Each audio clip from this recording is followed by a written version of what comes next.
The music's so fucking annoying. Oh, It does my head. we are live.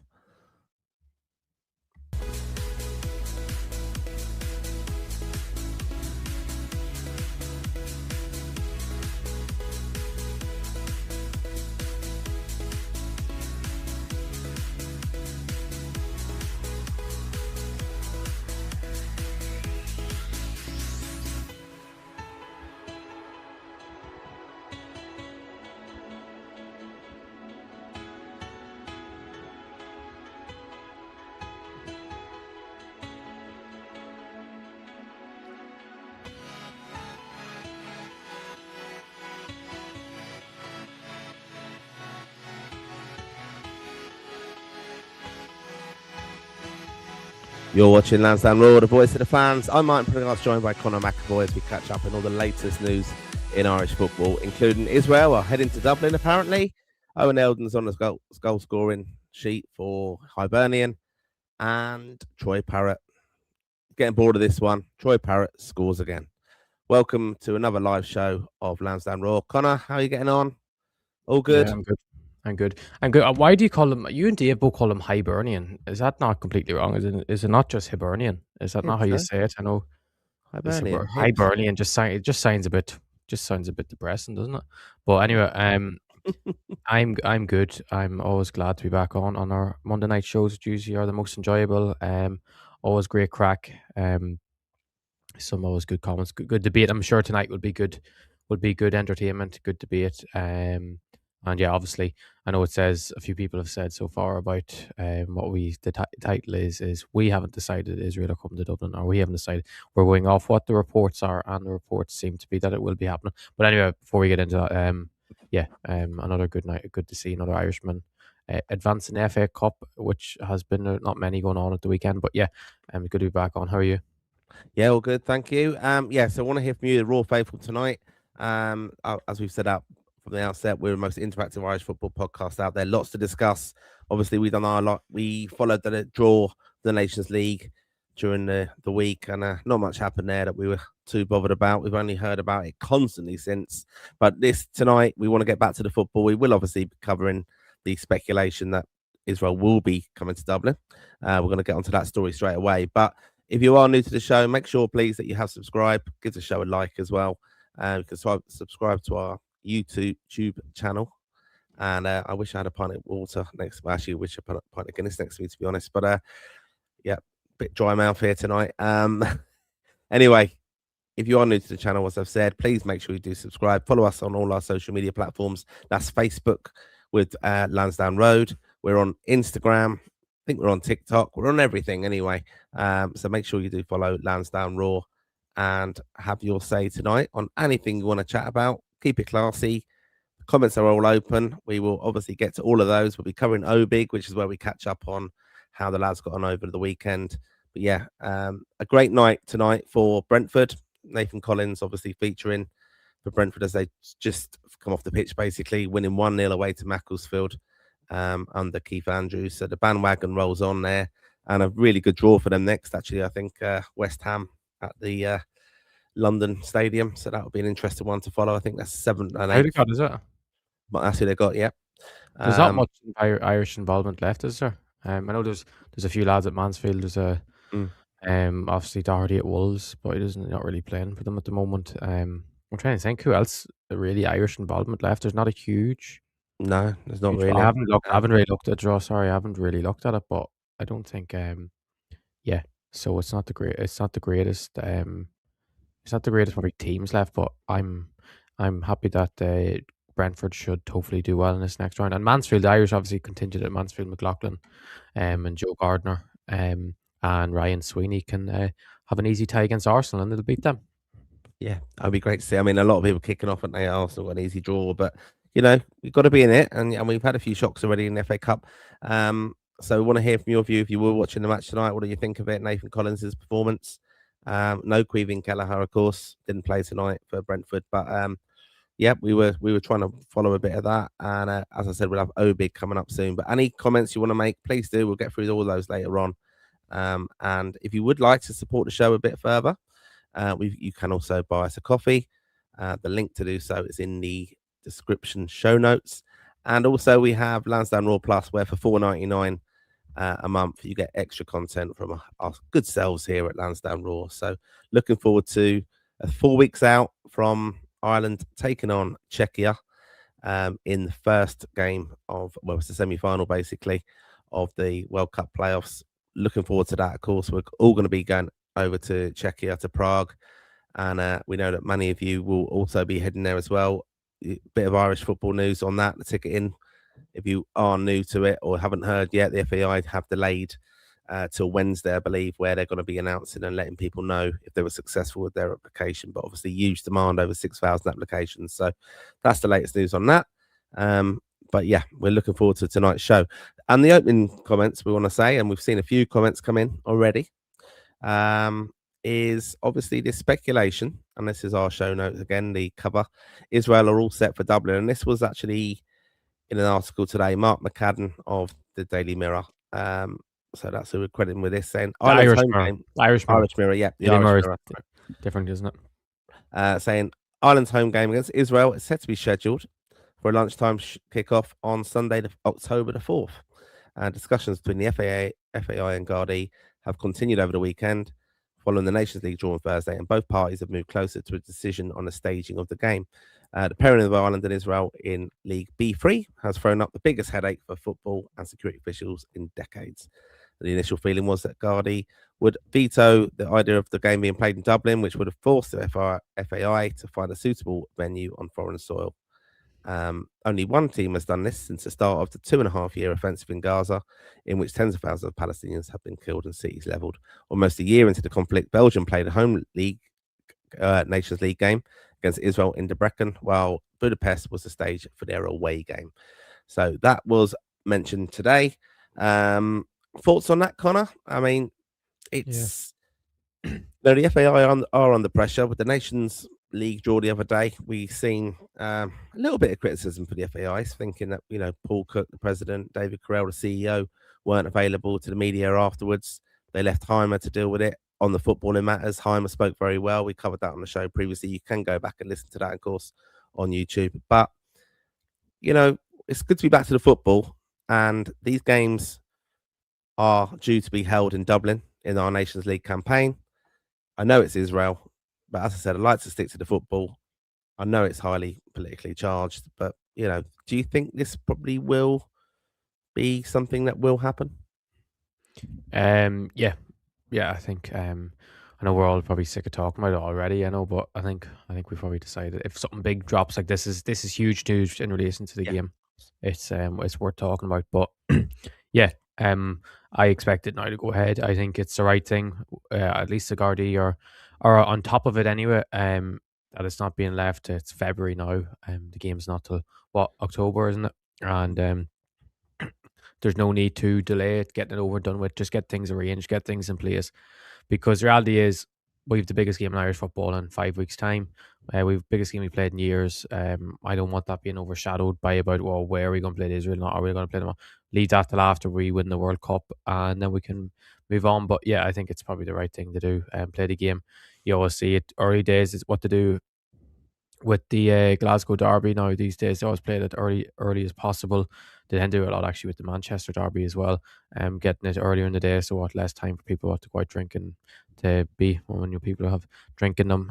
Obviously, sometimes even illegal substances. People attend football matches and things go really badly if that's later in the day. So yeah, it makes sense to have it earlier in the day, and like we all, I think myself and yourself and Dave want the game to go ahead just because of simple fact we love watching Ireland play and we love going to games, and we can obviously make a stand that way by I think we make more of a stand by whatever things we decide to do, what the FAI decides to do to maybe show our support for Palestine rather than not turning up or not playing the game at all, because it will be interesting what way it works out. And now the fact that it seems like we definitely will host them in Dublin.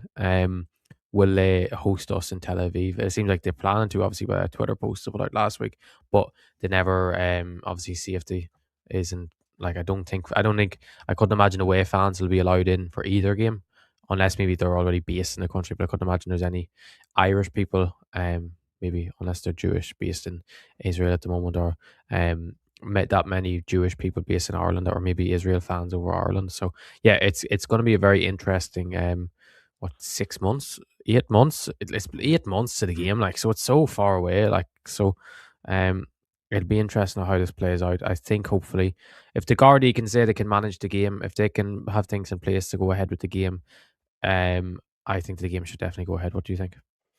Yeah, I think it should take place in Dublin. I think just a reminder as well, the draw of the Nations League, Ireland got Austria, Kosovo, and also Israel, of course, in that group. But a 4-game window in September and October, and then the 2 games in November to finish the group.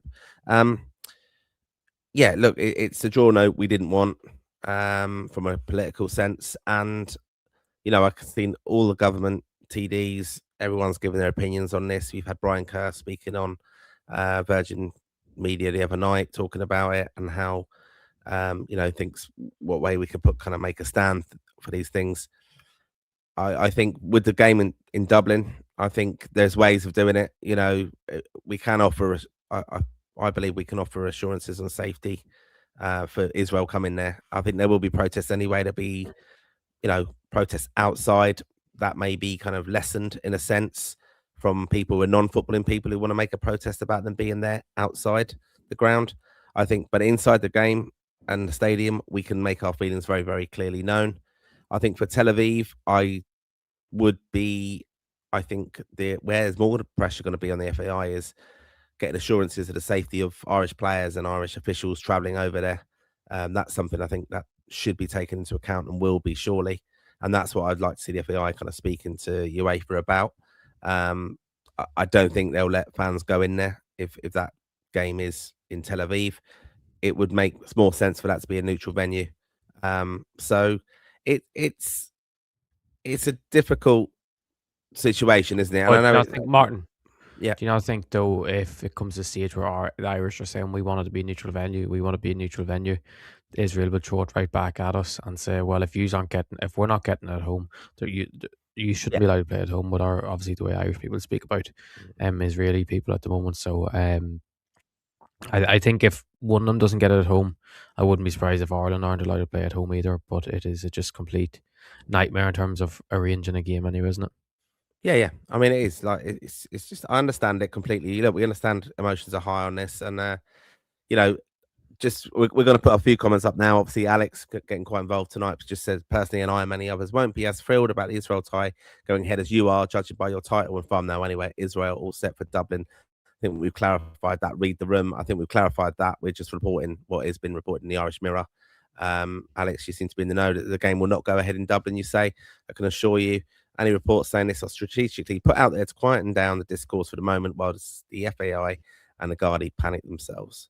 And another comment finally on that is, how do you expect people to avoid debating politics when discussing the Israel game, when the whole topic surrounding the game being played or not is entirely rooted in politics? Come on. Yeah, no, we get that. But we are speaking about football. It's a football podcast. I know it's politically charged, this, and very emotive. But there will be ways of protesting within the stadium if we can host a game. And they will be difficult opposition from a footballing sense as well. But again, the only thing I'd stress on this, I think where our view of where it probably aligned on the pod is, that's kind of said, we've had this Nations League draw, and it's largely overshadowing Ireland's potential qualification for the World Cup. All the build up for this, all the noise, all the pressure that's been put on the FAI, and yet actually in the background we're trying to sort out away allocations for Irish fans hoping to go to Czechia. We're trying to sort out a sellout crowd coming to Dublin for hopefully the playoff final on the 31st of March. And all these politicians who are going on and on about Israel, which brilliant. I know it's something that we should be discussing. Of course we should. But, they're not. They'll all be jumping on the bandwagon if Ireland gets to the World Cup. And they're not as passionate, perhaps, as what we should be doing for Irish football in other ways as well. I'm not comparing, obviously, what's happening in Gaza to the state of Irish football. But, all these politicians are obviously getting on the bandwagon here about something for their own kind of political agenda, which I understand. But, it's on the back of Irish football as well. And I just feel it's overshadowing everyone looking forward to a massive, massive game in Irish football history, where we're on the verge of hopefully qualifying for a World Cup for the first time since 2002. So that's my point on it. The games are going to happen in the Nations League afterwards, and hopefully we'll be building on the back of a successful World Cup campaign, and that's what I would rather focus on. So I think that's our kind of view on that, isn't it?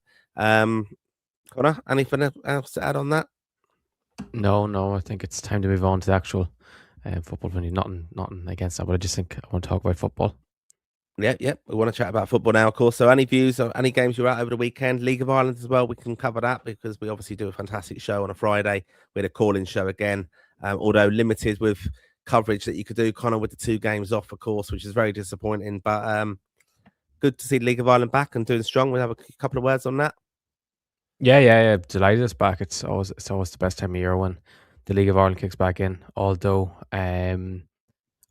it the weather has been the winner really so far, and I would probably prefer if the league maybe started maybe a couple of weeks later, and then they finished the league a couple of weeks later after that. But I guess I'm just maybe nitpicking here, but yeah, I'm delighted it's back. Some of the games haven't been as good as quality I've seen. McLean's already had a few pops of people who are having a go at him playing centre mid. So so it's well and truly back already. Yeah, I do think Waterford, though, are going to struggle. I mean, they lost again, didn't they? They were a bit poor from what I Oh, covered. the two first halves, the 2 games are 2 of the worst first halves I've seen from a team in a long time. But hopefully they do turn around because you don't want them being rude to the bottom, sure or not. And there's a few other teams are quite poor so far, and yeah. Okay. Right. And so just a couple of other things we want to chat about before we get into the comments, of course, and do big. So Owen Elding at Hibs, debut goal. Talk to me about this lad. How far can he go? How good is he? What's the buzz around that? Don't know. You tell me, Martin. You're the footballing expert. No, Oh, but yeah, I was I a think very everyone busy knows man what. over the weekend, as you know, as I clarified today. I was out on Saturday. I didn't cover a lot Yeah, of things that are going on. I was yeah. watching Oh, no. horse racing Horse, history in a yeah. sense happening on Oh, Saturday. yeah. You're not committed to the podcast, are you? No, but I was no, I was actually was delighted the other day actually because I hadn't looked at the fixtures to see what was on. I usually just wake up on a Saturday morning and then look to see what I'm watching for the day. I usually adjust it, but then I noticed obviously St Mirren were playing against Hibs the other day. Obviously, big Irish contingent. Warren O'Hora, Jimmy McGrath, and Owen Elding starting for Hibs, and then Jacob Devaney and Killian Phillips starting for St Mirren, and then Roland Doe who came on off the bench. But yeah, it was actually quite an entertaining watch. They looked miles better than St Mirren, and I think the league table reflects it anyway. I thought McGrath actually was very good in the middle of the park, as always, very busy, always looking to get on the ball, and he's not, I think, busy, maybe just saying he's very busy, he's a bit negative towards him because he is very good on the ball, Mm. and O'Hora was quite good at the back as well. But then, yeah, Owen Elding I thought was excellent. I think he is, as his manager said, he's that youthful exuberance about him. He's always looking to get on the ball, looking to make things happen. A few times he gave the ball away, but he was always trying to play in the front foot, always trying to kind of taking it on the turn, playing in that like front 2 that they play, and suit him very well, kind of in that right pocket of the front 2, quite similar to where he was kind of playing with Sligo Rovers. I know he was more out wide with Sligo Rovers, but on that side, type of right hand side. And yeah, I thought he was very good. I thought the goal in particular, I thought was a magnificent header. He scored a few good headers in his day for Sligo, but I think that could be as good as them all. And I think it was just a nice way of just breaking into the Scottish League without really that pressure, as we see with a lot of young lads in particular. I know maybe young lads going to maybe the Premier League and stuff, but it is still going to step up, going to Hibs where lads it's dragging on, getting that first goal, especially when you're someone like Elding who scores goals for fun and is known as such a good finisher. If that goal didn't happen, it could have dragged on, and he probably should have got a second. In the second half, Dean Scarlett had an opportunity to square to him, and he completely decided to go by himself, and it wasn't a tap in by all means, but someone Elding, you think maybe he would have the opportunity to do it. It was on the flip side, it was a bit of a difficult day for the Irish lads of St Mirren. I thought I think their setup was quite poor. They struggled to adjust to Hibs' press. Jacob Devaney was completely isolated in the middle of the park, and Phillips was kind of caught in no man's land a bit of time. I don't think it was his own fault really. I just think tactically they were completely outdone. And Devaney then came off at halftime. Adowu came on from at halftime. Obviously, he's a winger, not a midfield player.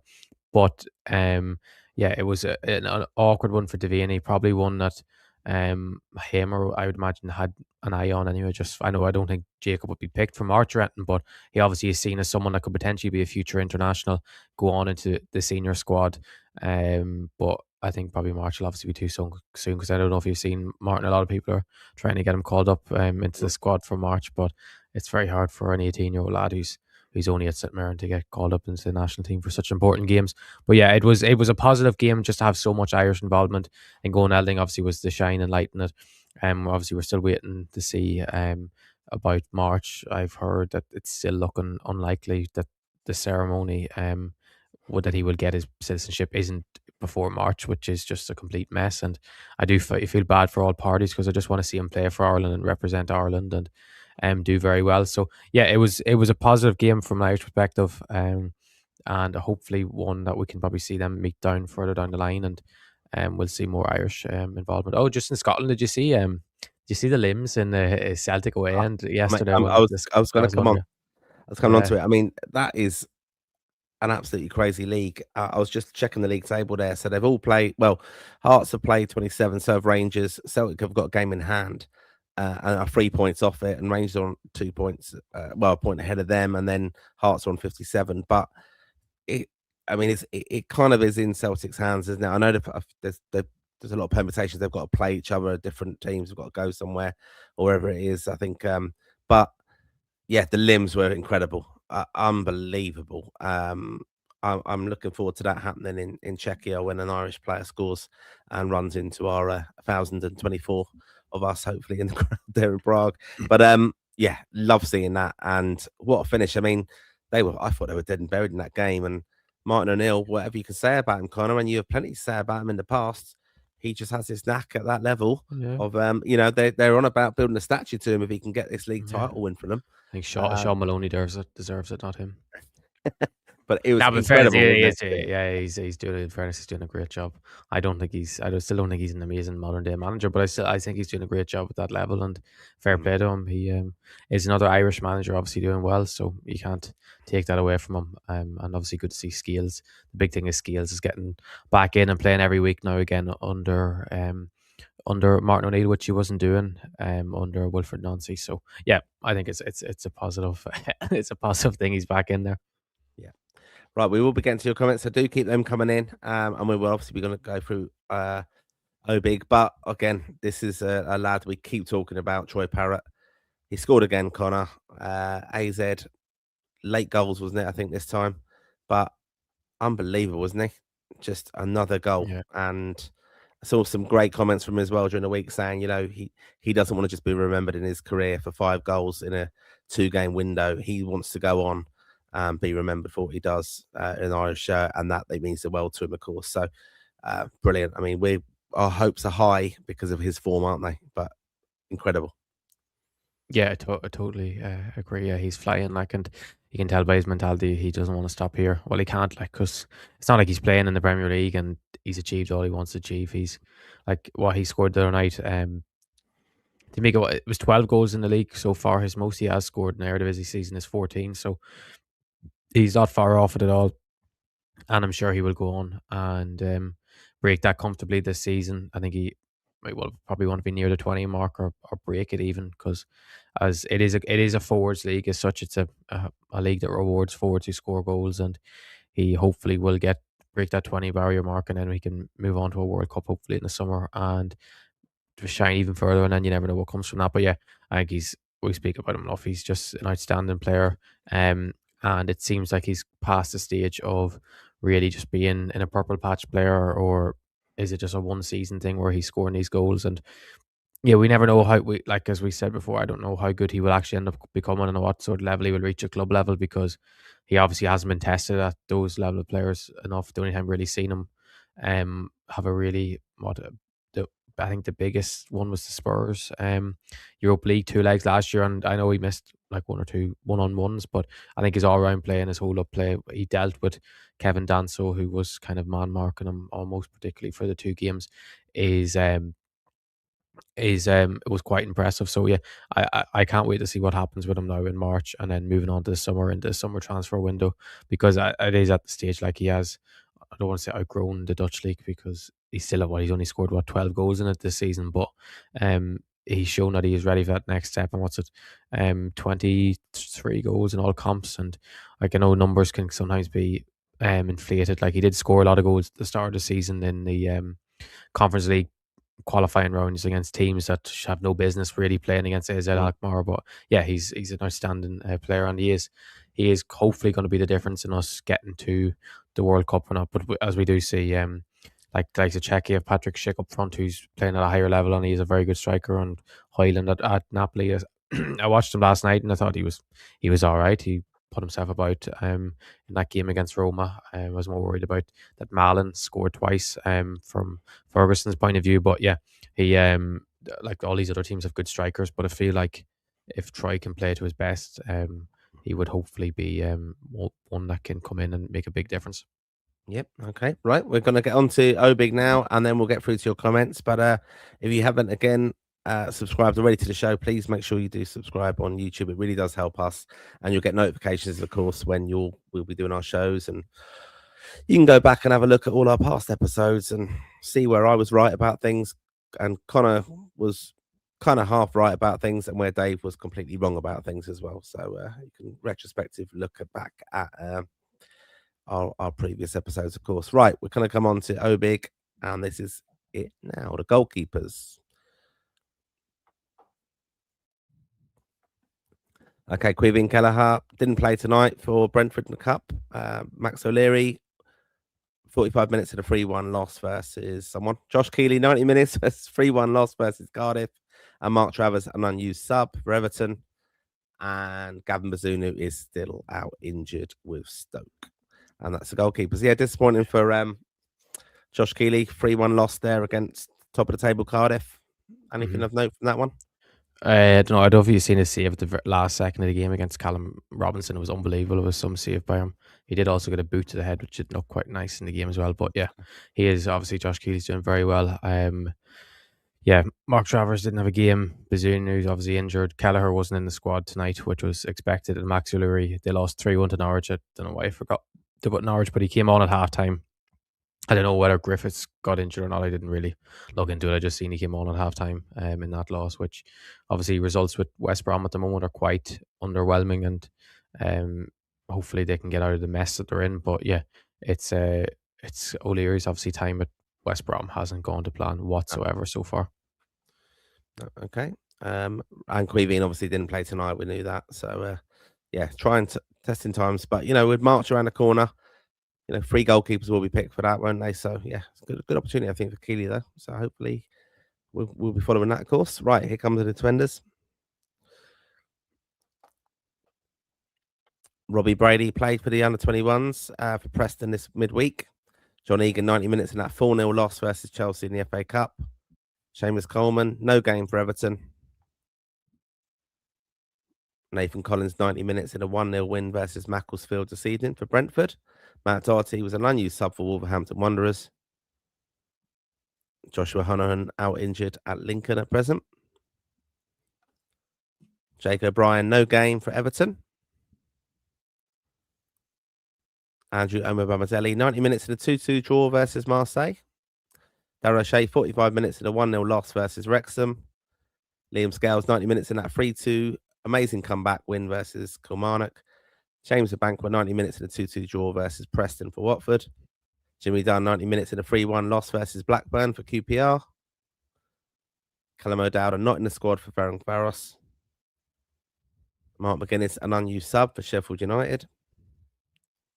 Ryan Manning, 120 minutes in a 2-1 win versus Leicester for Southampton. And Erin Cash in 90 minutes in a 3-1 win versus QPR for Blackburn. Anselmo Garcia McNulty, 90 minutes in a 4-2 loss versus Heerenveen. Will Ferry, 90 minutes in a 3-2 win versus Falkirk.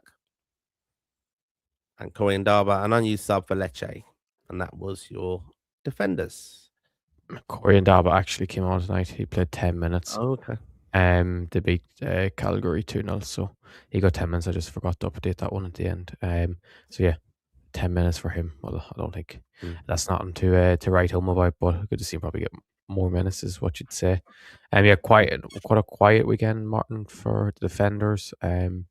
Although Cal McCarthy was good to see him do quite well, I thought, against Chelsea. Played 80 minutes in that 4-0 loss. Obviously, it's a 4-0 loss, so you can only do well to a certain extent. But for a 20-year-old, I know I tweeted about it and posted about a 20-year-old lad that was an unused sub this time last year for UCD against Wexford. Then I know he ended up being a very key player for them between them and when he went into Hull. To go from that to starting against Chelsea in the FA Cup is very, very impressive. So hopefully he can get to that next level. Obviously, he's not going to be in the senior picture anytime soon, but he has played in midfield a couple of times for 21s. I definitely don't think that's his best position. He's a centre half, but I do think the next step for him really is to establish himself in that whole team and establish himself in the 21s as maybe that first choice centre back, because none of them. Obviously, in Banqua, he played right back at the weekend. He's played right back a couple of times for the 21s, but maybe whether someone partner him for the 21s or someone takes a centre back spot and he goes out the right back, the spot's really there for McCarthy, so it's good to see him do well. Egan, actually, I don't know if you've seen the goal that was it the third or the fourth goal. Delap completely spun him, got past him maybe too easy, I thought, and set up. Was it Estevao or one of them ones that scored? I can't even remember. Other than that, quite hopefully Josh Honahan's back soon. Obviously Robbie Brady played midweek for their 21s in a game against Stockport. I know you've been criticising Noah Bamadelli lately, Martin, for not playing, but I've it seen was that good to though. see him. Yeah, I did check that. Yeah, good to get 90 minutes back in the legs after. It's been quite a while since he's obviously started a league game, so it was important he got them minutes back in the leg. And not much. Aaron Cashin's obviously doing very well at Blackburn, but he's playing more as a left back than a centre half at the moment, which is not going to get him in the Ireland picture, I don't think, because I don't think he isn't a left back. He looks a bit unnatural there, but he is doing well. And the only one really of note is Ryan Manning finally got starting minutes back in the leg, because it's been a while since he started. He's been in and out of the team completely, and got 120 minutes in that win against who's at Leicester. And it was good to see actually Joe Bryan with Marsh come off the bench, came on in the 85th minute and then got extra time as well. So it was another good weekend for an Irish a couple of that actually at age group of young Irish midfielders done quite well. Justin Freeze, made his Crawley debut. I watched his half when he came on. Thought he was actually quite impressive in what was quite a poor game, to be honest, between Tranmere and Crawley, which you'd probably expect. But I thought he came on and kind of controlled the game a bit when he came on. I'm always looking to play forward and play with both feet. He looked different level. And then I watched Romeo Akinchukwu make his debut for Colchester against Barrow. So I didn't watch the greatest selection of games of the weekend, but there wasn't much on to watch, so I thought I'd watch them lads. And Romeo was very good, I thought. Started a bit slow, just wasn't really in the game, and then when he grew into the game, Romeo's abilities, he's unbelievable talent. Like he has potential to go on and be a massive player for Ireland in the future, but obviously has to show it in men's football first. And he shouldn't be playing in League Two, but I guess it's really the opportunity now to show that he is a level above it. So I thought Romeo was really good. His feet, unbelievable feet, and great football brain and great pass ability. So yeah, hopefully we'll see Romeo shoot back up maybe into Southampton first team next season. Nice one. All right. Okay. Right. On to midfielders. Here we go. Jason Knight, no game for Bristol City. Killian Phillips, 90 minutes in a 2-0 loss versus Hibernian. Will Smallbone, out injured at the moment. Cousin Will at Millwall. Jack Taylor, 72 minutes in a 1-0 loss versus Wrexham for Ipswich Town. Josh Cullens, out injured at the moment with Burnley. Finn Azaz, 45 minutes in that 2-1 win versus Leicester. Southampton. Mark Sykes, no game for Bristol City.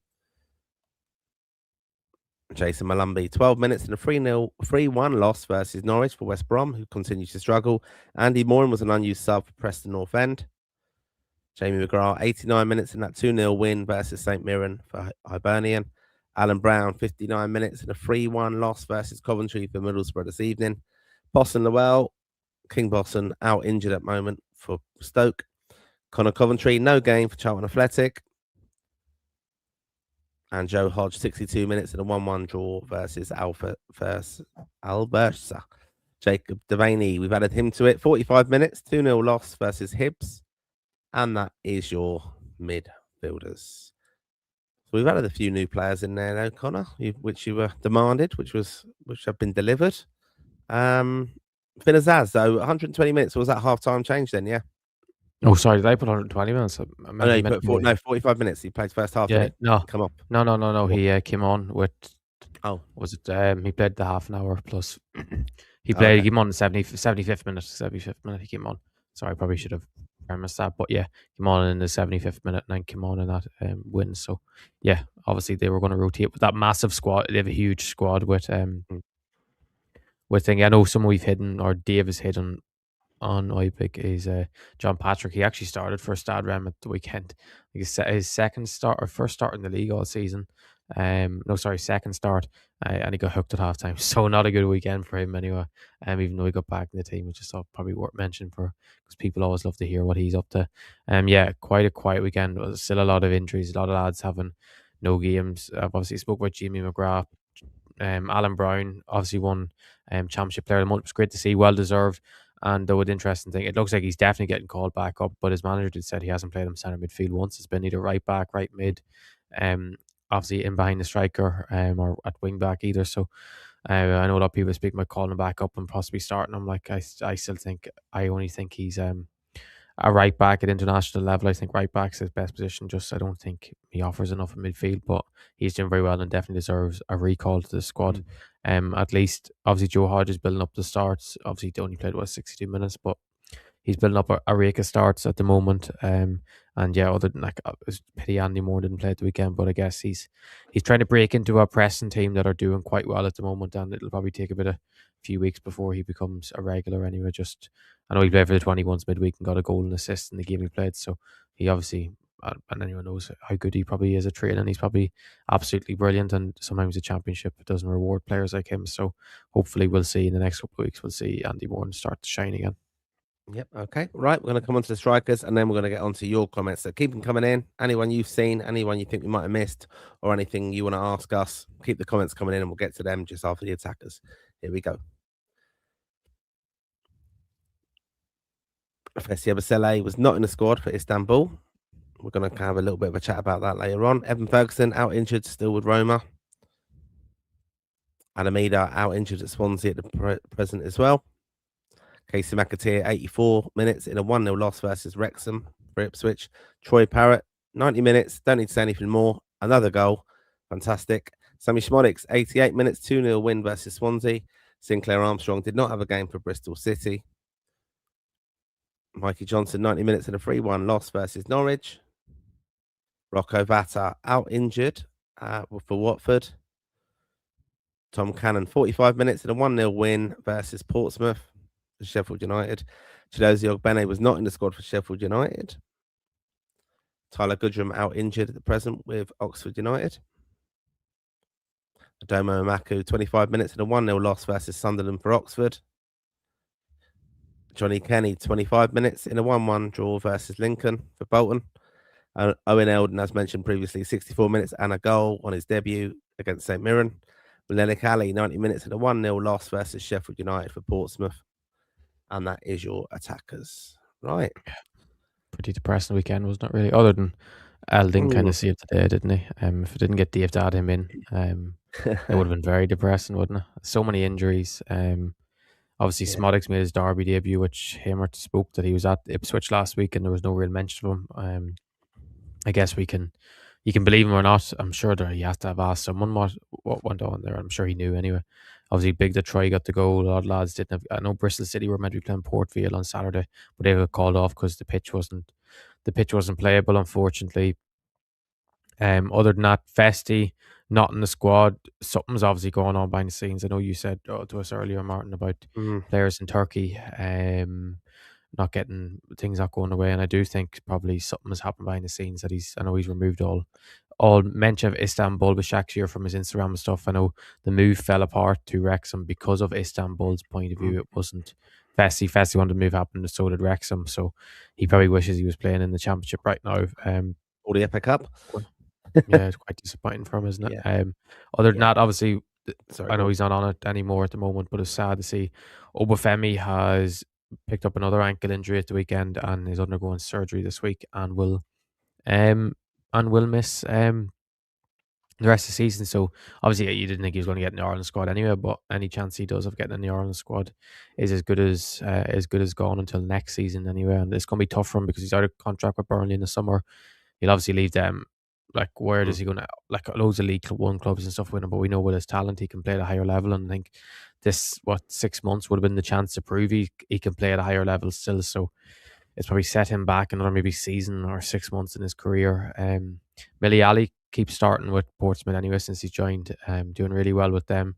Obviously, brilliant athlete, loves running at players and making things happen. And I know he probably won't be called up in March, Renton, but I think he is a player that, with our current situations with wingers not doing well, Ogbenig didn't even make the squad the other day because they already had 5 loan players in the squad. So yeah, it's an awful situation for him at the moment. Like, he's not even considered in their top 5 loan players to be involved.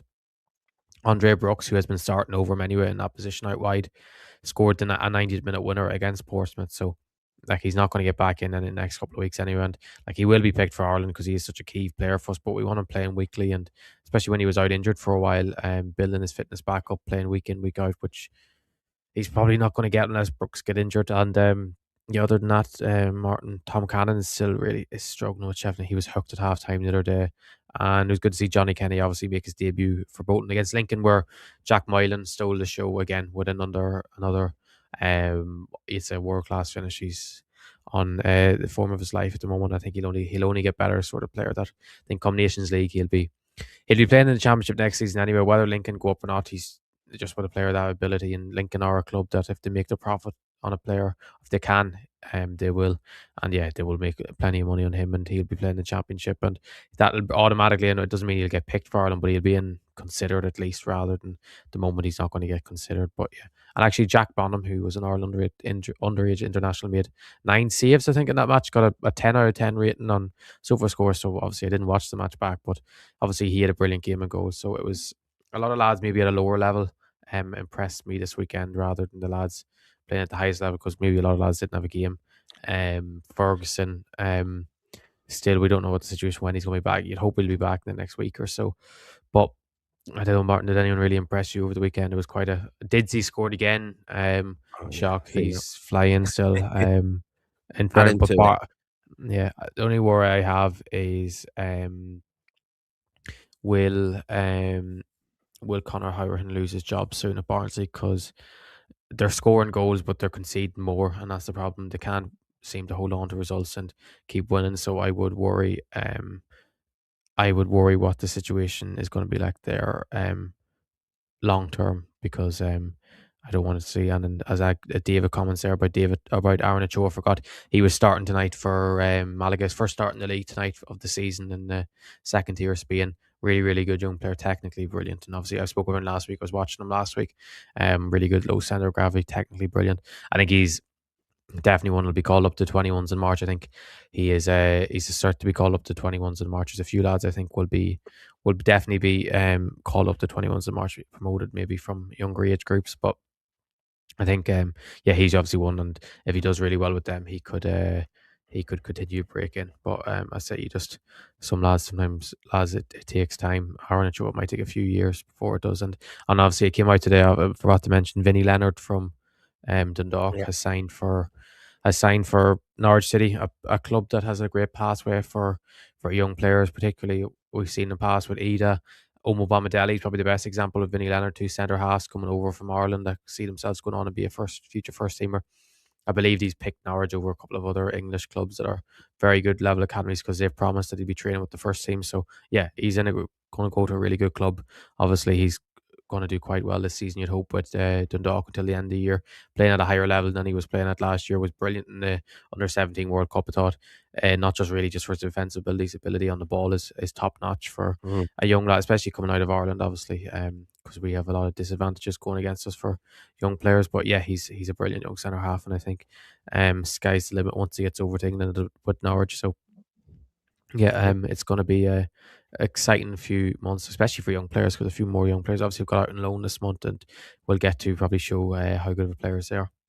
Yeah, fantastic. Obviously, speaking about some of these young lads coming through, of course. And yeah, look, as you said, bit of a quiet weekend.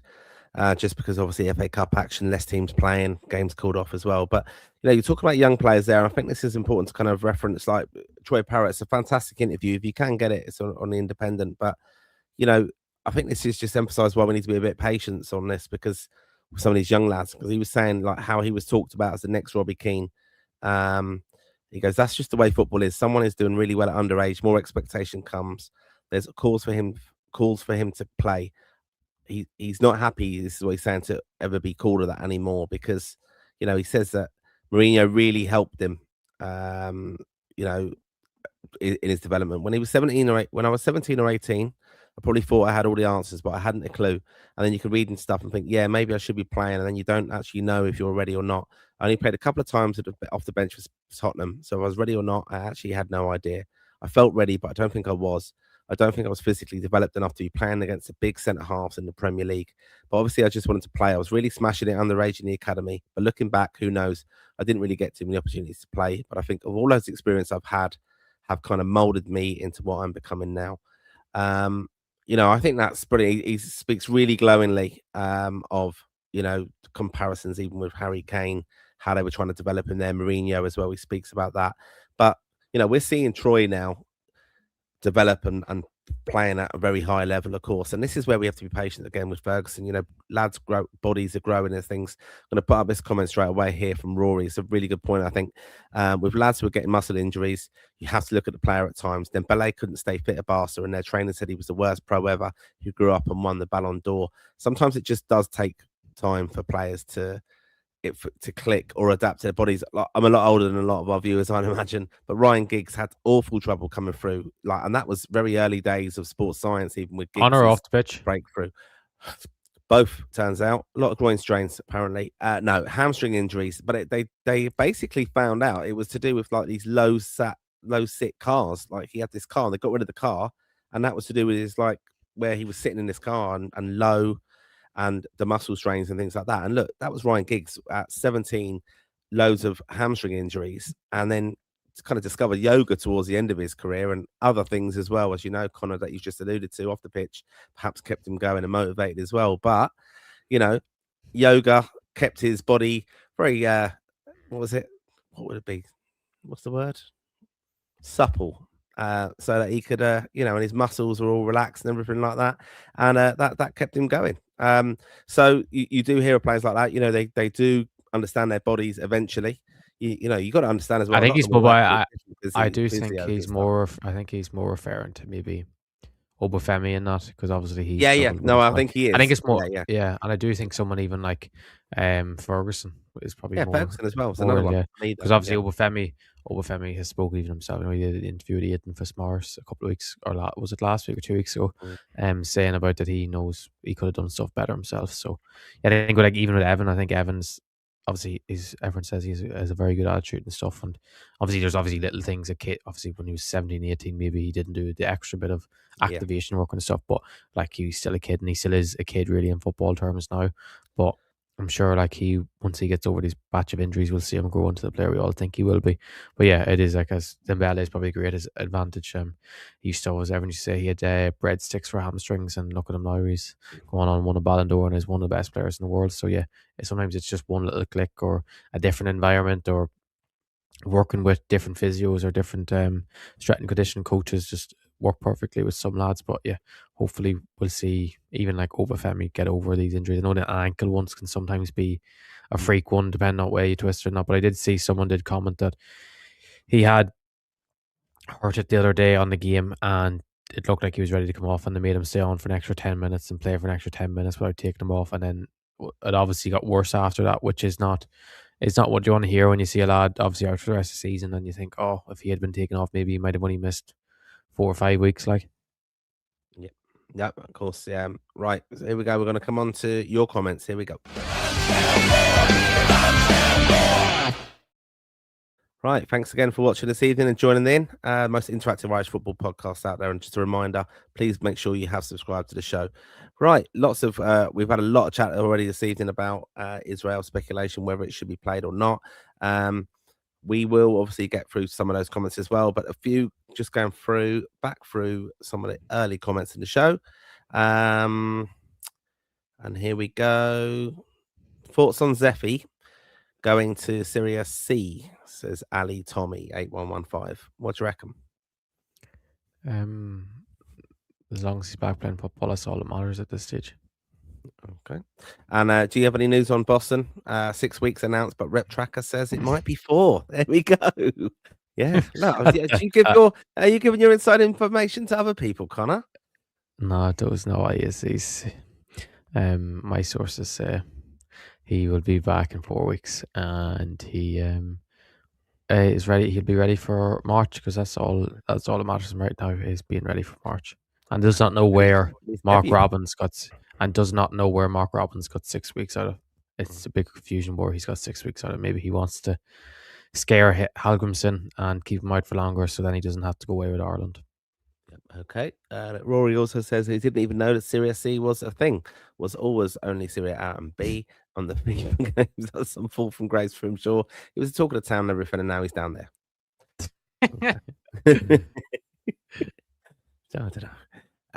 Eugene Maxwini says, has Collins lost his first team place since recovering from his injury? No, he's been back, hasn't he, since then? Well, he did tonight, yeah. Well, he technically did lose his place because the other lads came in when he was injured and done well. But back in tonight, I would probably be surprised. So yeah, I only seen the last 10 minutes, to be honest. Tonight's game, he made one huge header at the end. But I know it was only against Macclesfield. But I'm sure I wouldn't be surprised if he then goes on and keeps in place for the weekend's game. Okay. And also CFM 1991 says, is Scales and Festi out for the Czechia game? Yeah, they are, aren't they? They're suspended for the first game. Yeah, they are, yeah. Who do you think will... I think obviously McAteer started the weekend for Ipswich. He's starting to get a few more minutes now. I'd say he's probably most likely to come in for Festi, particularly on that right-hand side, as a backup option to Ogbene. Yeah, yeah, good to see it, I suppose. But yeah, I could see myself just going off on a bit of a negative, worrying rant, going, well, we might just go really defensive in this and play Alan Brown as a right wing back, something like that, something crazy. Well, we will go defensive. What are you on about? Oh, I know. No, what? We're No, I'm just going to saying play the same system as we always play. We're yeah, I going to play know that, like but I'm 4-5-1 that goes into a yeah, but I don't think Alan 4-3-1-2. Brown will offer that really on the right. That's what I mean. Oh yeah, but that's kind of where he's been playing. But I think. Oh no, yeah, but keep his space. He's not got that energy as he has of a Festi and Ogbene. That's what I mean. No. This is in relation to as well. Just play the game and ban the away fans for fuck's sake, says Keelers 81. And this is Mr. Una Baguette. Well, the ticket applications, this is regards to Czechia, be out Wednesday for definite. Well, we've been told that by the FAI supporters liaison officer Gary Spain is going to confirm that as well. That's from the ticket office. Hearing 6 of the last 10 games is the magic number. Yeah, we don't know for definite yet. They've not announced it, but yeah, hopefully just keep checking your emails. Rory says Azure and the Dutch chap are keeping him out of the team. Not a great look, is it? Egan may start next month if it continues. No, he won't. Did he say Collins is our captain, or he'll start because he's our captain? I know we all think Coleman really is, but it's just whether Egan can maybe take O'Shea's spot, because obviously Scales, like we finished the Hungry game in the second half, didn't we? Play O'Shea, Collins, and Scales as the back three, and O'Brien got hooked at half time, if you remember. And because you remember Scales was playing left wing back, so it was interesting that he went with Scales. Obviously, it's just more natural balance when you play a left footer at left centre back, and it does make more sense. So you think maybe that would have been the starting back three for the Czechia game, and particularly because O'Brien's been playing right back every week for Everton. He got sent off obviously last week and has been quite per a right back as of late when he's played right. But in fairness, he's done very well when he's played centre half. I just don't think he's good at right back. So I would imagine that would have been the back three. So whether I could imagine that the back three will be Collins, O'Brien, O'Shea, or if Egan came in instead of O'Brien or O'Shea, probably O'Shea, you'd probably say if he's playing in the championship, but though he has seemed to favours O'Shea to O'Brien. So I don't actually know what he's going to do. I'd imagine he'll just go and stick with that and have Egan as the backup option. Do you think he will start Seamus Coleman? No. Yeah. Yeah. Okay. And that's going to be my next question. Are you worried about Seamus Coleman? I'm not, but we're trying to get to a World Cup.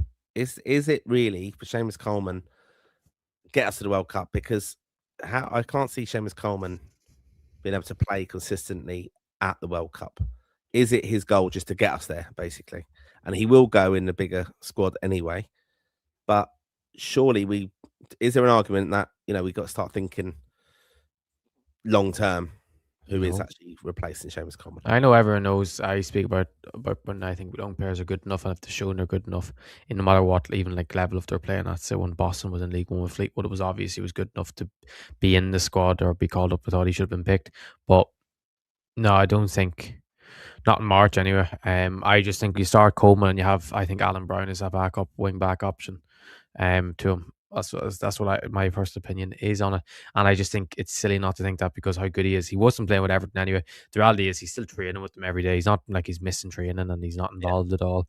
Um, and the thing was, Martin, if he sat on the bench between every game between now and March and did not play, we wouldn't make a big deal. And just because what he's missing out on, was it the 21st man in the squad, mm, and just because he's not in the match day squad, I know he's technically in the match day squad, but he's not on the registered team sheet. Does that make any difference if he's not going to play anyway? I know yeah, yeah. it's No, no, rather it's just a bit, question. but Uh, like as long as he's fit and playing, I still think he has to be picked.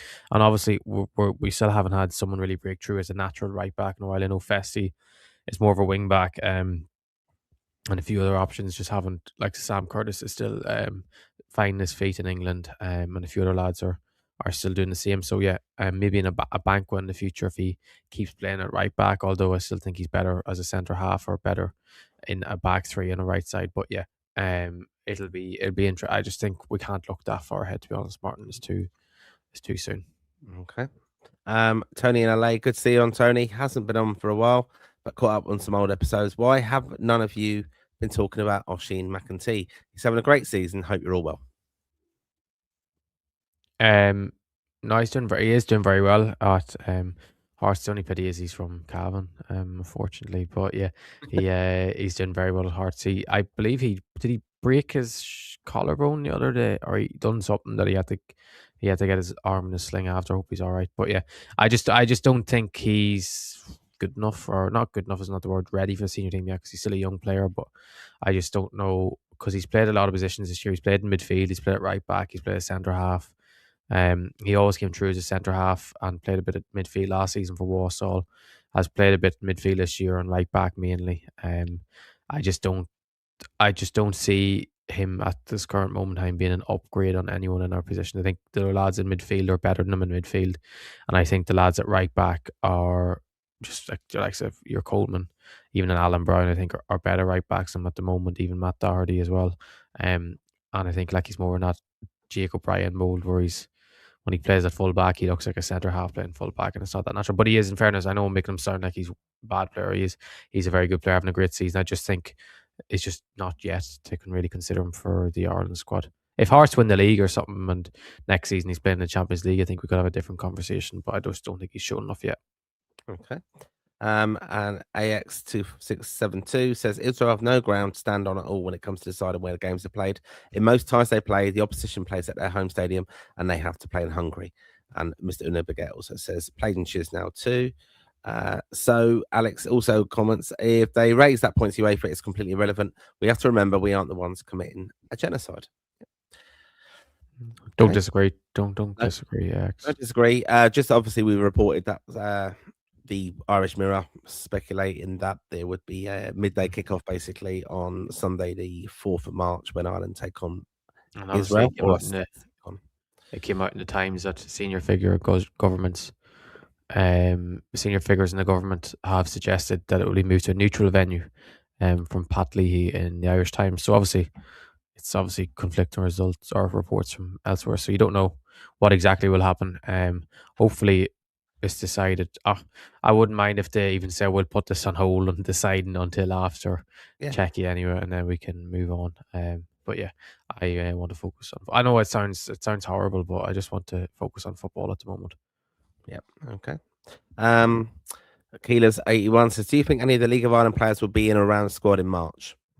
No, Keelers. No one has a chance. No, I know it sounds bad, but none of them have a chance. Like obviously, there's some unbelievable players in the League of Ireland doing very well, but like, yeah, there's like they're not going to get in over championship players, and that's the minimum to be in this to make this current Ireland setup. Like, Okay. And Nick Khan says he's heading to Finn Harps versus UCD on Friday night. Can't see this current Irish senior squad having the capacity to win 2 games to qualify for the World Cup. World Cup hassle for Irish and other European. It's cut off then. we want to, but do you think need to win 2? we already won 2 in a row? Yeah, We won 3 in a row technically. We won 2 in a row in November, like against you'd say harder opposition on paper anyway. So yeah, I wouldn't say that, Nick Khan. I wouldn't. I know what you mean. Like it's hard to do, but like as I've said to yourself, Martin and Dave, I don't think we'll win the 2 games. I think we'll beat Czechia and I think we'll beat Denmark on penalties. So I know you're technically you're not winning the game, but you're more winning the tie. Yeah. Because if you put a bet on, if you put Ireland on to win the game, you don't win it. But if you put Ireland to win the tie or qualify, you'd win the bet. Yeah. Do you get me? Yeah. So yeah, I think we'd beat Denmark on penalties is what my prediction is. But yeah, it'll be good though because a lot of people will be proved wrong with it in March when we qualify, including David Dunn.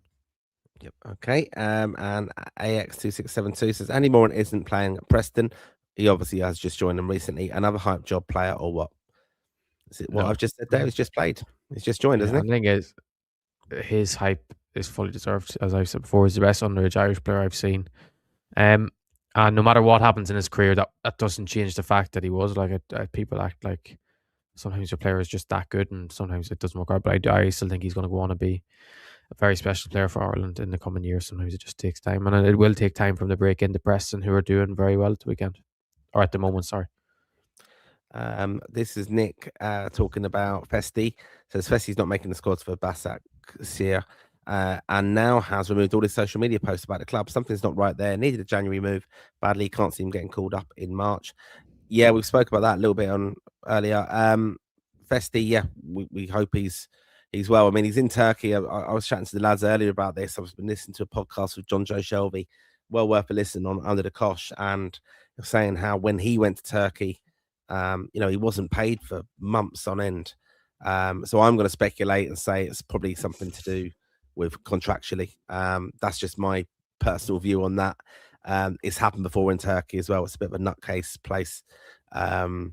We've seen the club chairman and directors of football and all sorts get involved and hitting referees and everything over there. So it's a basket case of football. And it seems that the brunt of players who lose out contractually and financially with these kind of madcap kind of clubs are the kind of international players. So I'm speculating that is that, and he's not happy with that. Obviously, that speculation about the move to Wrexham, one, it didn't happen. So yeah, that's what I would say is the case with that. Yeah, he was at the EU Sport. He was at Rizzispor. He was at Rizzispor and the Youp Sport. So he's at 2 Turkish teams. So obviously, he obviously didn't mind Rizzispor, if that's how you pronounce it. If he went and moved to Youp Sport then after, but yeah, and he's at the second tier in the UAE at the moment. Arabian Falcons. Wasn't it? Jack Byrne was in the 3rd tier with Dubai Irish, but yeah, obviously not a bad place to live if you're playing football. I'm sure he's on a decent wedge. Okay, we've got he's got quite a few comments coming through. So would Alan Brown start right back due to his form? Surely he'll make the squad. Yeah, I think we're in agreement with that one. It also says Dawson Devoy is miles above nearly all League of Ireland players. Where would you rank his ability in terms of the current Irish squad midfield? I could definitely see him doing well in the Championship or the Dutch League. And he also says Erin Cashin's name is spelt wrong. Dave. That's Dave's fault. In terms of ability of these Irish midfielders, I don't know. Like it's hard to put in because it's different levels. Like he's playing at a completely different level to like the Championship. Didn't he? A few years ago now, didn't he? He went he went Emmegedons, didn't go well at all. But I think it's just a lot of sometimes lads come over, they struggle to adapt. Yeah, they struggle to adapt in England. Don't struggle to adapt away from home, and sometimes people are like, oh, he's a field. It's just some people just don't suit living in England, and this suit when they're happier, they play a lot better. So I do think we just didn't see anywhere near the best. So obviously, it was leveling to the Bundesliga 2 last season, hopefully I do think for his sake of his career after this season, he will need to try and move on and either test himself in England again, which is always going to be very hard, I think, because he's had that one bad memory there, or even go to Germany or go to, obviously, as you said, Netherlands. I don't think in terms of ability, I don't think you can put him on the same level as all those lads in there at the moment. Obviously, technically, he's brilliant and superb, but I don't think he's anywhere near Andy Moore's technical ability, and he's not the European starting for Ireland at the moment. But I definitely think he has the ability to go on and do great things. I think himself and Jack Henry Francis definitely are two players that can go on and do great things.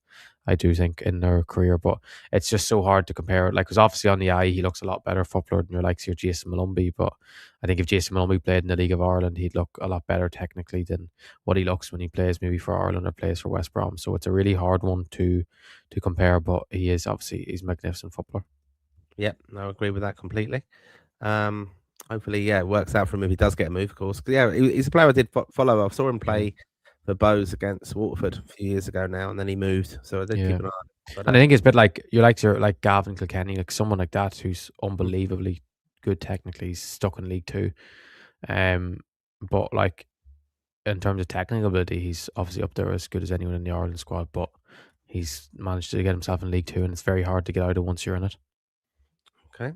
AX2672 also says plenty of check-in players are in a brilliant form and are playing at a higher level than all our players. It'll be a much harder game than people think, and we will be big underdogs. We are underdogs. I had a look at the betting. Ireland are 3-1 to win the match in the game, which they technically don't have to do because it's the result that's going to matter. Of course, the actual result of the tie, but big underdogs in it. But and they've got some good players. We will obviously be covering the Czechs in a lot more depth in some of our build-up coverage on the show. So that's another reason to subscribe, so you can watch all of that as well. Because we'll obviously be doing all our preview shows towards it, especially with the Irish squads announced probably 4 weeks today, I suppose, or to the week, I suppose. No, it won't be today. Don't do it because it doesn't be released on a Monday. No, but 4 weeks to the okay. Anyway, 4 weeks. You want to go say it again? You want to go say it again? You idiot. Anyway, we're looking forward to it anyway. But we'll have it all covered there, of course, and we'll be speculating who's in. Hopefully, lads are staying fit, so we will have a full preview shows, all the usual stuff that you get with Lansdowne Raw, and we want to obviously hear from you as well on what you think. Jason Fitzsimmons Simons says, "Hi lads, I see Chio wasn't in Sheffield squad, which was strange at the weekend." Yep, spoke about that. Hope you're well, Simon. I saw you. You did message me during the week, show me Simon. Jason. Sorry, Jason. Jesus, sorry. Jesus Christ. Yeah, no, but he actually texted me as well. I think he texted you. He was texting me about what he texted you about the shirt and getting you to make sure find out what way the font was on the back of the jersey. So at least he got that sorted. Yeah. You're mad, Jason, doing that, but fair play to you. Fair play, yeah. Jesus. Yeah. They are. It looks good though. The shirt does look good. Right, League of Ireland Talk Pod. Ethan lads, is Obafemi up there as one of the most unluckiest players to play the game of injuries, has never gotten a run of games. Rory just backs it up, saying no one can say with confidence that Obafemi takes care of his body properly. He is unlucky, whatever way. Yeah. I've always said about Obafemi, amazing talent, built like a sprinter. That's it. He's just an athlete. In that sense, he's not a footballer body, and that's where he's had problems. And he scored that amazing goal in Scotland a good few years ago now, and he didn't even make the next game. Just with injuries and stuff. So he's just got that build, unfortunately. Yeah, he did get injured. Remember, he got injured in that game. But he's a unbelievable talent. He could end up being one of the biggest waste of talents in recent years in Irish football because he has literally everything to be a top player, probably except a body that holds up. And obviously, maybe it is the sort of thing with a lot of lads, when you're younger and you're getting constant injuries, maybe each time you get injured, you take your rehab, maybe less serious, or your diet or your nutrition or your sleep isn't as good as what it probably was, maybe, because you've kind of not lost hope, but you're kind of in that mind frame. Oh, the same thing keeps happening over again. No matter what I do, I keep getting injured, and then maybe lose that extra bit of maybe not even motivation, because a lot of lads end up losing motivation. It's just that discipline, just to keep doing it over and over. Because I'm sure even Ronaldo doesn't have this motivation to do it over and over. It's the more discipline of it, but. He's been very unlucky. Obviously, he could have improved things himself, but yeah, hopefully, he is he still is 25? Is he 25 yet? I think he's still 24.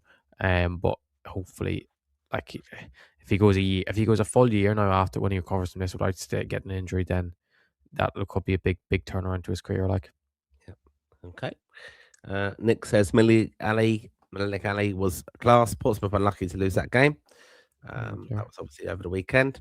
David Merter says that Aaron Ochoa lad is one to watch for sure. Even if his ceiling is lower La Liga, he could definitely be of use to us in the next few years. yeah, 100%.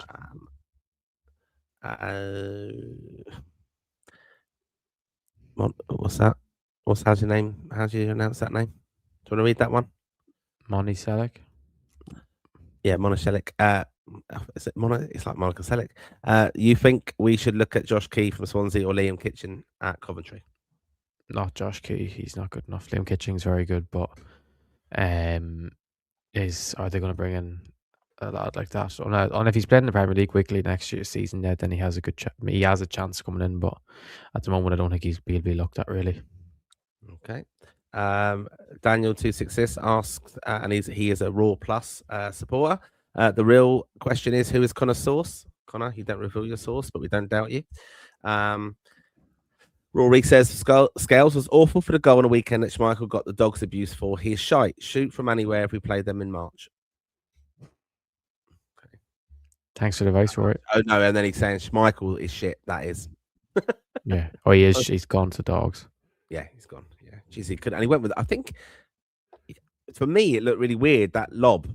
It was really strange, wasn't it? But he kind of seemed to, he didn't look like a goalkeeper the way he dived. Like he kind of was really stretched with the wrong hand and everything. Like it looked really odd anyway and awkward. Irish Redmond 1 says his situation, this is in regards to Seamus Coleman, is similar to Keane, who didn't play at the Euros 2016. Yeah, good point, actually. Aaron Gubbins says, well, lads, great to listen to you as always. Any news on Smallbone? That's cousin Will to injured. I seen they were thinking they sent him back. But yeah, I don't think he has any chance really of getting in for March if he gets fit. I don't think he's going to play at Millwall. I don't think they're going to give him any minutes, to be honest with you, because they're doing quite well without him. But yes, another one that's been very unfortunate with injuries and very, very unlucky in his career with ACL and hamstring injuries and other injuries. So hopefully he can get back fit. The family WhatsApp's been a bit quiet on that as well, Connor. Family reunion we all wanted to see. How did you find out your cousins with him, by the way? Who? Huh? How did you find out your cousins with him? My dad told me. Did he? Yeah. Yeah, and then we explained it, and I've met him, and I met his. Oh mum. yeah. No, I know you've met him because you have a picture that you used to show all the time. Yeah. Oh yeah, I actually remember now. And my dad told me when you're like, and he told me years ago when he was like underage and stuff, and I was going, all right, and I was thinking, okay, and then so when he had a bit of money and a bit of fame, that's when you realize, oh yeah, I'll try and lick up to him. I know, not at all. We wish him all the best, of course. AX2672, thanks for your questions and interaction tonight. Loads of comments from you. Brilliant. We haven't had someone to replace Doherty or Coleman in the past 6 or 7 years. Both of them have been in there together. Bradley is another injury-riddled player, but we needed him. Devaney plays there. Question mark. He has played there for Ireland a couple of times, but his best position is midfield. Okay. Nick also says Teo Adaramola was really good for Sheffield Wednesday against Millwall. Shame he's certain to get relegated. Well, he's already had loads, so if he does well, if he continues to do well between now and the end of the season, he's put himself in a shop window. He's basically on a 6-month trial in the Championship to show how good he is, and then prove he can play at that level next season. Yep. Okay. Kieran Marley says, how good is the young lad Ben Mahan at Rovers and Killian Murphy at Cork? Ben Mahan's very good. He's out injured at the moment. He done his hamstring, so he's missed the 17 games last week. But yeah, very good young striker. Scored a lot of goals for Ireland. And Killian Murphy, yeah, he's absolutely brilliant. He was a standout young player probably from the opening weekend of the first division anyway. I thought he was absolutely brilliant when he came on. Technically very good with both feet. Roy Keaton said in an interview after the game he's never seen a young player like him, which is obviously high praise when you're someone that's been at Cork and Pats and stuff. So hopefully you'll see him develop at the current race going, because he's absolutely brilliant. Okay, good to hear. Aaron Gubbins asked a question. If you were Kelleher, would you stay another season at Brentford? Because he is way too good for them. He should be playing the Champions League with the biggest clubs in the world. What is he like? He's 27 or 28? Younger than that, isn't he? I think he's 27. Is he? Maybe. I'm checking now. He Um, is. He's 27. He's 28 this year. Like right. so. That's Yeah. in the baby and goalkeeper terms. That's 40 years old. Yeah, He'll be but the problem is getting that move to a big club though, because there will always be a 23, 24-year-old that's doing really well at a good level, like your Lemens as at United. He's what 23, and yeah, so if clubs will probably always rather side with the younger players. So I do think he may not, if he's going to get that move to a top six club again, it will have to be in the summer. It will be in the summer though, after the World Cup. If he gets to the World Cup, fantastic World Cup, amazing. Like I think that's when a Champions League team could come in for him and go. Like even a top Premier League team could come in and go. Right, you're used to Champions League. You're used to this. You know, what a story it would be though, wouldn't it? I mean, look, they're in the FA Cup tonight. I mean, they're doing better than we've ever thought they would do. Brentford under Keith Andrews. It would be an amazing season, wouldn't it? I mean, he has got to be in the question of Premier League keeper of the season, but he probably won't get it just because of the No, profile. But I still he is think like unbelievable. so, That save against yeah, Arsenal was unbelievable as yeah. well. So, I think Roofs could get it from Sunderland. He's been excellent for Sunderland, especially when you're at Sunderland. If you do a team, he's Wales been will get it. If brilliant. But Arsenal win the league, Wales will yeah, get it. oh yeah, right. I think he will because most clean sheets and stuff. But I think Keller and obviously Donnarumma in recent weeks has been out of this world for City. Yeah, he has, to be fair. Were there rumours around Christmas about getting a few Granny Rule players? Says Chris Mulhall. Any developments? Any potential new recruits? There was reports, yeah, Christmas, or it was more him or it spoke about. He said he'd spoke to a few people, but there hasn't been anything. Like there's not a huge amount that actually would come in and make a big difference. Obviously, Dewsbury Hall was something we all spoke about. Obviously, like, he's not switching. Like Sir Delap, Paul and Evil are kind of the only ones really that you can think maybe they're a granny ruler that could come in and make a big difference unless like Shaley is here or something. But obviously, still he's not played regularly in men's football yet. But I wouldn't say there's any granny rulers. Yeah, will come in right now unless it is like a Paul Nebel or a Liam Delap if they're sort of interest or something, because Nebel actually isn't doing that well at Mainz at the moment. Like he's got 1 goal, 0 assists this season in Bundesliga. I know it sounds bad. It's probably the perfect time of getting a lad like that who's struggling. And when you're in a country like Germany, something like that's not going to get you in the team long term. And you might think, oh well, I don't have that much competition right now. And then you have someone like Leonard Carl appears on the scene as a 17-year-old and looks like an absolute world beater. So maybe someone like him or Delap, because it's not going well with England at the moment. Maybe his dad might decide now is the time for him to switch. But yeah, I don't know. Like I'm not too fussed at the moment. I wouldn't think there's a difference in us getting qualified or not. No. Okay. Just as it's been asked before, and I did miss it, but because we did cover it already. But thoughts on Zeffy back to Italy? Ali's just trying to stir a pot here. Yeah, I'll comment more in the coming days. Okay. But Martin, you can comment on it if you want. You can comment on it if you want. Nothing to add. I just think I'm just glad that I was back. He'll be back playing football. Is all I'll say. I'll be glad he's playing football because he hasn't been playing football. Yeah. Okay. Jason, my very good friend, saying I've been called a lot worse, Prenny. Don't worry. Yep, not by me. But yeah. Well, he is from Cavan, so you'd be used to it. Like exactly. Can Festi get a move to the MLS for its new season, or is that window closed for European players? No, it's still open. He can still go to the MLS. That's a good point. That's probably the only one he can really still go to. Yeah, good league to prepare for the World Cup. Do the travel now? Yeah, and I think he would enjoy the lifestyle living in America and stuff. The hot weather. I hope. I just hope now. Yeah. Pull out of that. Go to America now. Fly in just for the March games, and then pull out of the Qatar friendly. Just say I'll meet you over there, lads. Don't come back. Just I'll meet you in Canada. Montreal. Yeah. He's signed for Toronto. He's signed for Toronto FC, and then it's an hour flight to Montreal. Oh dear, that'd be brilliant. Right, John Gow says, "Even gents, could you see Matt Healy becoming an Ireland international? To me, he's the one in the League of Ireland at the moment with the biggest chance."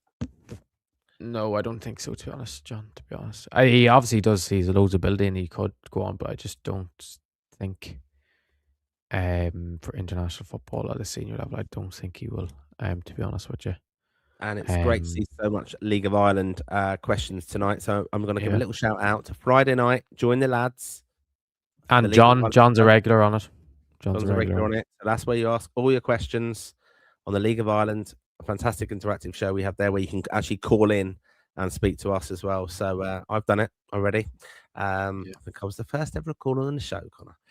But yeah. yeah, look, But you it, can do that. Very interactive and a bit of fun covering the League of Ireland, which we yeah, love doing as well on Lansdowne Raw. So really good. yeah. But by the way, I do think if there is a midfielder, I think Jack Henry Francis is probably the most likely to go on and be a senior international. I just think he has offers. I think the way he plays at a higher level, it'll translate more. I think Healy kind of needs to be in a Rover style team the whole time. I think he'll show. I think it's more about that him coming into an Ireland team.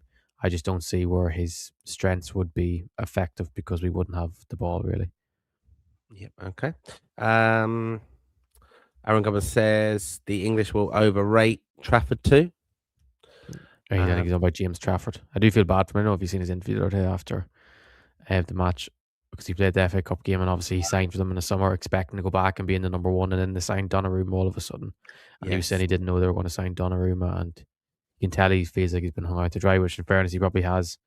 Yep. And you do feel bad for that because he shouldn't be sitting on the bench. Like, Yep.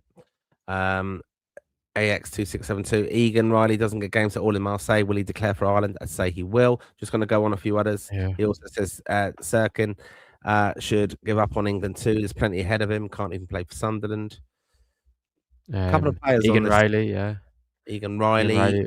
I think he was close to not that long ago for the 21s, and then he got called up to England 21s at the same time. But I'm sure he probably could be a possible option. Sirkin, we just don't know what the situation with him. He can play for obviously, he can play for Ireland, he can play for Latvia. I know there was reports he'd switched to Azerbaijan, which was the most random thing ever. A couple of months ago. Yeah, so I don't know what the situation is then, but yeah, there are definitely players that are obviously on the spear, but we don't know whether they have declared for us or not. Okay. Are we expecting Evan back for the playoffs? We Yeah, are, I think. definitely. Expect him back next week or two. Nick says Nibel should start learning Gaelic. There's no way he's getting in the German team anytime soon. Is that right? Do you reckon? Yeah, A lot of like a chat, like we love obviously chatting about some of these young players and stuff, and brilliant to chat about. But there won't be any major changes for the March squad. I think where yeah, we rebuild the squad with granny rulers or whoever else you want to think about is after the World Cup, of course, in that Nations League campaign. So I think it would be exceptional. It'd be a massive surprise to me. Devaney, I know a little bit of hype, obviously, with the move and stuff. Uh, that would be a massive surprise for me if he does come in. We're hoping Boston's going to be fit. Someone who's been around the squad, of mhm. course.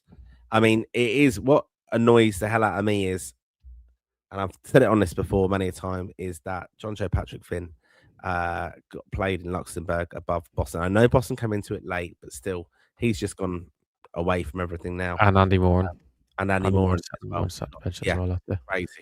yeah. So, um, yeah. Anyway, that was. I don't think. I think Boston probably be the only uncapped lad that'll get brought. That would be in the squad, but obviously he's been around before and he's waiting on the opportunity. Yeah, and then obviously, yeah, but I don't. I still think he'll probably stick with the same keepers he has just to keep that collective there together. And then obviously Alan Brown will come back in, who hasn't been involved in over a year anyway. So I think they're probably the two lads that will be reintroduced. And Robbie Brady, presuming he comes back in with Preston. I don't think, as much as we love Robbie Brady, I don't think he's in the Seamus Coleman position where he can literally not play at all between now and March to come back in. But obviously he wasn't involved at the weekend, but I'm sure he will be involved before March. So The only yeah, I thing that think them might happen two. with that is just the fact that Scales is out the first game. Yeah, well, we are going to call up 26 men anyway. At our Yeah. 25, we definitely will anyway. Whether we'll go to extra the one to match what the World Cup squad is, we'll find out, I'm sure. But I think he'll call up 20. He'll call up 25, the usual 23 or 23 that it would be. And probably McAteer instead of obviously as that extra because of Festi missing the first game. And then whoever else to replace Scales, as you said, Brady maybe, or Madding will probably come back in anyway. Right. Okay. We've still got last few comments that we're going to get through. We might not get all of them. I want to be very honest, but you can join us again on a future show, of course. Aaron Gubbins is Hodge playing really well. Playing well. He really enjoyed watching him play for Ireland under 21s. Gives it everything you can see. It means a lot to him. And he Yeah, he's also been asked, is Barry Cotter moving to Derry or not? Have you not heard? Have you heard anything, Connor? haven't heard any updates since I last spoke about it last week, Aaron, to be honest. I think it probably will happen, but I think there was a few injury problems. Yep. Okay. And a couple of questions asked on Omobamidele has to make the squad in March. Could there be an argument that lads might be turned off going abroad now? They're seeing Omobamidele not getting squads. He's at a higher level than most. Chris Marvel also says that as well. Is he in the mix for the squad in March? I think is the thing with Omobamidele for me, it's just he struggles to stay consistently fit. Incredibly talented player and adaptable as well, but I just don't think we've seen the best of him, and that's down to him. I don't think it's about his environment that he's been ignored because he's over there. It's just his fitness, for me anyway. Yeah, I Um, agree. Yeah. uh, If he was playing week in week out and staying fit, he'd definitely be picked. But like the start he made the other night was his first start since the start of December. Like so, yeah, he just needs to stay fit and he will be picked. But it's gonna be hard for him now to actually get in the March squad unless he starts playing really every game and being fit, and maybe playing really really well because there's a set defense there at the moment of lads. I don't think he's really happy with. okay, and the question as well: is it true Whitaker can play for Ireland? No, He can't. There you go. So we have the answers to the speculation. And we I think Ali just made that up on the spot just to ask a question. I just to think he feature seen the show. he was playing tonight for Middlesbrough, so he thought, oh yeah, I'll make that one up. Okay. Right. Thank you again for your interaction tonight. If you haven't already subscribed to the show, please make sure you do subscribe on YouTube and follow us on Rip Tracker, L_Raw on X, Lansdowne Road on Facebook, and our Instagram as well, where you'll get notifications on all the streams we're doing. Loads and loads of content to come. Look forward to covering it all. We're not far out now, 5 or 6 weeks until Ireland are going to be taking part and battering the hell out of Czechia. Keep checking your emails if you have applied to the FAI away portal because they'll be notifying us this week. Let's make sure the Aviva is Lansdowne Road. I'll correct myself there. It's going to be packed By out. the In the way, Martin. By the way, yep. it's just Not enough like an article by Gavin Comiskey. Israel push to host Ireland at at home in the Nations League. Israeli FA spokesman says hope to welcome all to the CM Blue of in the packed arena. The spokesperson said, we have no concerns about arriving in Dublin. We certainly hope that the end of the war will allow the games to be returned to Israel as soon as possible. We're hoping to see Ireland return to see it blue. Said, however, UEFA indicated on Monday that due to the current security situation, international football is unlikely to take place in Israel this year. I wouldn't be happy seeing on the FAI ex-CEO of the FAIC wouldn't be happy saying only Israel would benefit from that decision. Yep. So yeah, obviously, basically, Israel are pushing to make it happen, but a UEFA spokesperson says they don't expect it to happen this year. So it'll be interesting now how the situation plays out. Obviously, it's only a couple of days after we play Kosovo, so a lot of probably Irish fans will probably hope it's in the likes of a Hungary or somewhere that they can stay on their travels for that couple of days. Although keep forgetting it's a 4-game international window, so some lads might want to go to Kosovo and then go home and then go home for the home. Is it Austria at home after that? Is it? Because that's 2 away we start off with 2 away matches, so I'm guessing we have 2 away and 2 home. Austria. Yeah, so then we'll have Austria at home. So yeah, it'll be interesting. And Israel at home on the in October. Last game 4th October. Thursday night and a Sunday. Right, we'll have it all covered here, of course. Just check out our socials where we give all the breaking news as well. And as we said, we covered quite a bit there tonight about Israel and Ireland. We're just reporting the news, of course, and we obviously want to focus on the football, especially with this key game coming up against Czechia and hopefully a final in Dublin where we'll have it all covered on Lansdowne Roll. But thanks for watching again tonight and for your support of the pod. It does mean absolutely well to us. And make sure you do check out our League of Ireland show on Friday. We'll have a lot of other content coming out during the week as well. But yeah, thank you for your support and come on, you boys in green.